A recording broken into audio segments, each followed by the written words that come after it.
आपण पाहतात BN news Badlapur नामा, सर्वसामान्य नागरिकांचे हक्काचे व्यासपीठ। केंद्र सरकारच्या मोटार वाहन कायद्याविरोधात देशभरात वाहन चालक संघटनेकडून विरोध करण्यात येत आहे। राज्यातील विविध जिल्ह्यातील सर्व पेट्रोलियम कंपनींच्या टँकर चालकांसह विविध वाहन चालक संघटनांकडून देखील आंदोलन करण्यात येत आहे। या पार्श्वभूमीवर आजपासून बेमुदत संप करण्यात येणार असल्याचा इशारा देखील त्यांनी दिलाय। पेट्रोल पंप वाहनधारक देखील या संपात सहभागी होणार असल्यानं पेट्रोलचा तुटवडा निर्माण होण्याची शक्यता आहे।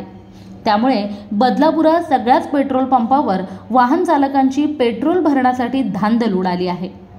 शहरात अनेक पेट्रोल पंपावर वाहनांच्या लांबच लांब रांगा लागल्या आहेत। रांग इतकी वाढली असून तास दीड तास पेट्रोल भरण्यासाठी लागत आहेत। नवीन मोटार वाहन कायद्यानुसार एखाद्या चालकाकडून अपघात झाल्यास 10 वर्षाच्या शिक्षेची तरतूद करण्यात आली आहे।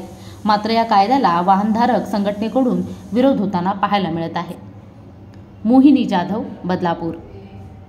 अशाच प्रकारचे नवनवीन व्हिडिओ आणि बातम्या पाहण्यासाठी चॅनलला लाईक, शेअर आणि सबस्क्राईब करायला विसरू नका।